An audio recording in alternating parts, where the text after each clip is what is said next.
And now, someone from our management team is about to come up on stage with a fishbowl which has the questions that will decide your fate. One crown, 6 contenders.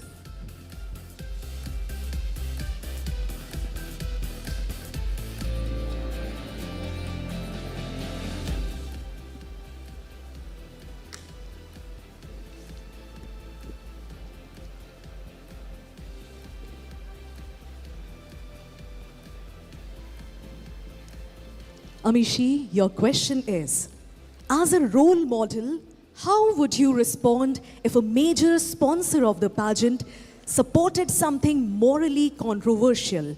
Would you speak out, and how? Good evening, ladies and gentlemen. I'm Amishi Kaushik, your Miss Universe Haryana. If a sponsor supported something that was controversial, I would like to bring it to their notice that I'm not in support of it, because my morals and my principles is what truly reflects the strength of my character. And if I want to speak up about it when the time is right, then I'm truly not living up to my title as a queen. Therefore, even though they're in a very important position, I would still choose to follow my opinion. Thank you. Well, that was fantastic. And now I would request Nirupama to please pick your chit.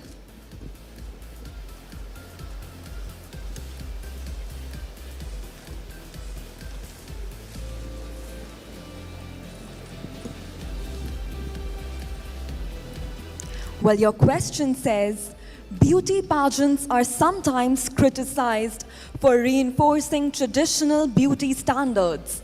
How would you redefine the purpose of such competitions in modern India?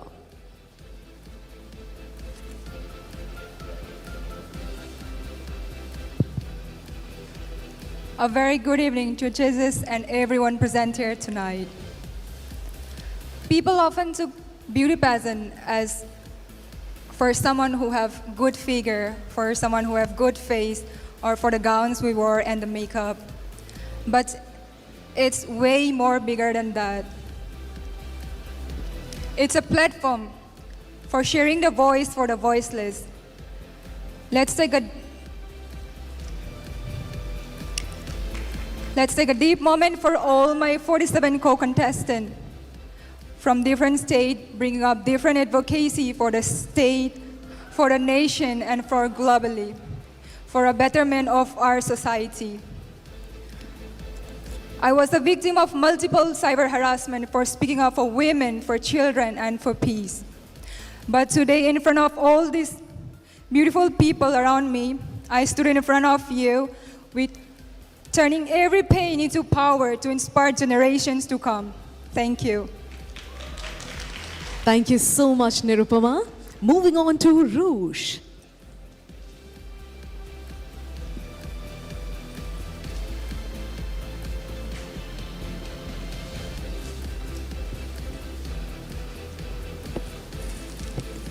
Rouge, your question is, if you won Miss Universe India and were asked to promote a cause you personally disagree with, how would you handle that situation?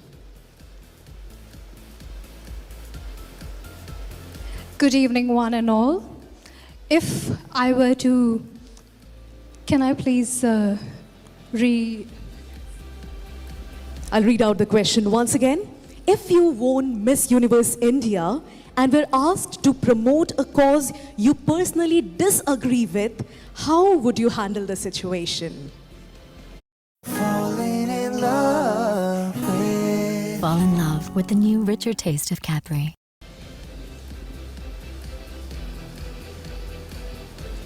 I personally completely agree when we talk about the LGBTQ community that they do have rights to go through the body changes, because it's all about what we are born with, but then also we have a choice to live by about what we like and how we want to live our life as. And I would not agree anybody to not change themselves just because they want to be happy. In life, we all want to truly feel accepted about our real self.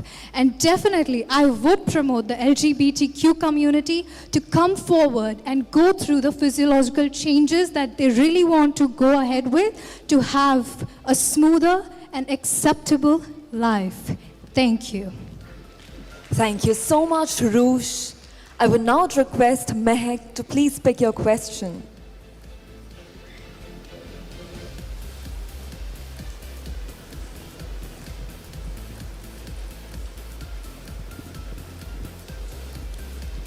Your question is, with AI and automation replacing jobs, how can India ensure that women in the workforce are not left behind?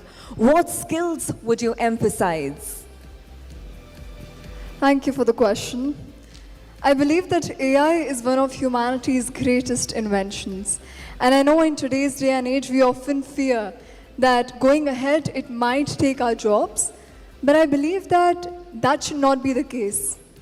AI should be used to empower human creativity and not replace human artistry. AI should be with us and not against us. And I think that it is a tool that we can use to promote human creativity instead of derate it. Thank you. Thank you very much, Mehak. Moving on to Tanya now. Please pick your question.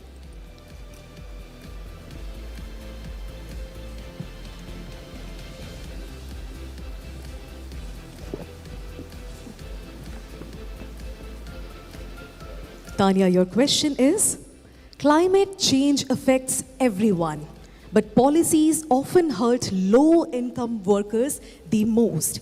How would you propose a solution that balances environmental protection and economic fairness? Thank you. I believe that climate change is not a tomorrow problem, it's a now problem. The world is not dying, we are killing it every day with the choices we make.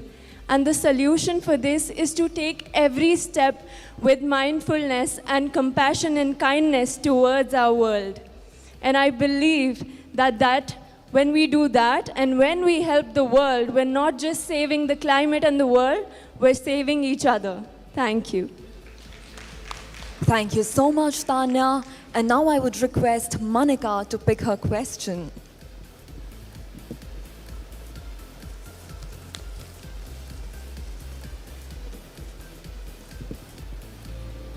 Well, your question is, if you had to choose between advocating for women's education or immediate economic aid for impoverished families, which one would you prioritize and why?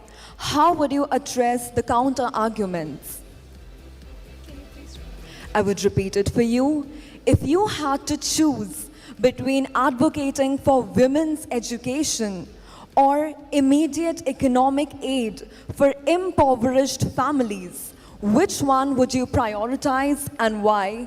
How would you address the counter-arguments? Two sides of the coin. One side, where we have seen that women have been deprived of basic rights such as education for as long as we could remember. And on the other side, we see the result of it, the impoverished families. It's about this that the 50% of our population has been deprived of the basic amenity that could change their life. And if I have to, I would choose the option of women's education.